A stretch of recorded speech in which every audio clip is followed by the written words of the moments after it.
गौरव जी, आपका पहला रिएक्शन, क्योंकि कोर्ट की तरफ से तो ये कहा गया कि छात्र यूनिफॉर्म पहनने से इनकार नहीं कर सकते हैं। कर्नाटका उच्च न्यायालय का ये स्वागत योग्य फैसला है और मैं समझता हूं कि देखिए इसमें बहुत मूल बातें कही गई हैं कि जो भी वहां पे कंट्रोवर्सी चल रही थी इसको धर्म के चश्मे से देखना ही नहीं चाहिए, इसको समानता की दृष्टि से देखना चाहिए और अनुशासन की दृष्टि से देखना चाहिए। जब छात्र स्कूल और कॉलेज जाते हैं तो वहां के कुछ रूल्स रेगुलेशन होते हैं, उनका पालन हर धर्म के छात्र को करना होगा। दूसरी बात, संवैधानिक दृष्टि से अनुच्छेद 14, 15 इसका भी ये उल्लंघन था और जैसा कि कहा जा रहा था कि हिजाब पहनना इस्लाम धर्म का अभिन्न अंग नहीं है, it is not an essential practice. इस मूल सिद्धांत पे कर्नाटका हाईकोर्ट ने ये फैसला दिया है।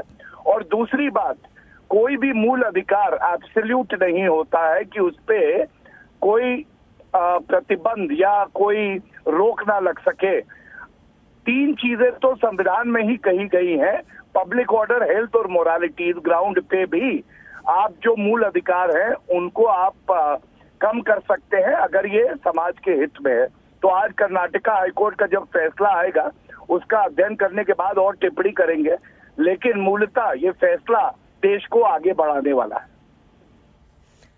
लेकिन गौरव जी, जिस तरीके से पूरा विवाद उपजा है, क्योंकि ये आरोप लगता रहा, कॉलेज प्रशासन पर ये आरोप लगता रहा कि पहले इसकी परमिशन थी लेकिन बाद में इसकी परमिशन नहीं मिली। पूरा मामला विवाद के तहत देखिए कोर्ट पहुंचता है, कोर्ट में ये कहा जाता है कि ये पहनना अनिवार्य नहीं है हिजाब धर्म के हिसाब से भी, और छात्र यूनिफॉर्म में भी पहुंचे। लेकिन वहां पर जो स्थितियां हैं, क्योंकि अब ये कहा जा रहा है, अभी तक कोई बयान तो नहीं आया, लेकिन हो सकता है ये मामला और आगे कोर्ट तक चले, तो ऐसे में जो बच्चे हैं जिनके भविष्य पर बना ये स्कूल कॉलेज बंद रहने से, उनके लिए सर आप क्या सोचते हैं? उनका भविष्य तो गर्त में जाएगा।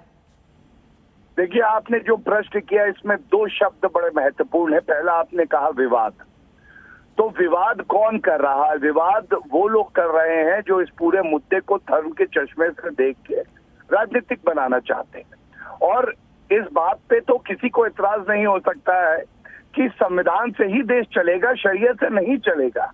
और दूसरी बात आपने कही बच्चों का भविष्य, तो अर्पिता जी आप बहुत समझदार एंकर हैं, आप बताइए, क्या हम नहीं चाहते कि हमारी जो मुस्लिम बहनें हैं, बच्चे हैं, वो आगे बढ़ के IAS IPS बने?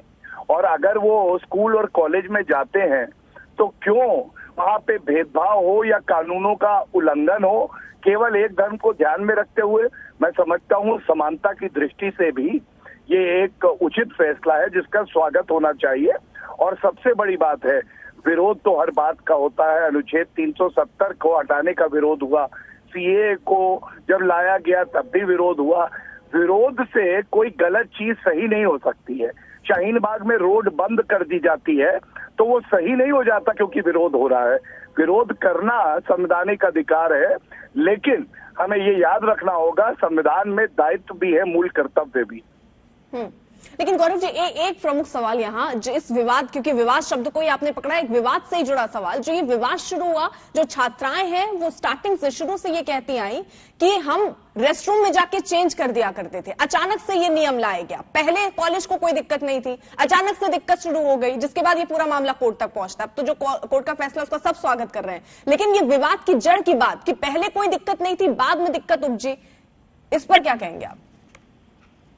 अर्पिता जी, जब ये सुनवाई कर्नाटका उच्च न्यायालय में चल रही थी तो आप देखिए कि याचिकाकर्ता के अधिवक्ता ने क्या दलील पेश करी, और वहां पे ऐसे तथ्य नहीं आए थे। लेकिन आज उच्च न्यायालय का फैसला आया है, हम सबकी ये जिम्मेदारी और कर्तव्य भी है, हम इसका पालन करें।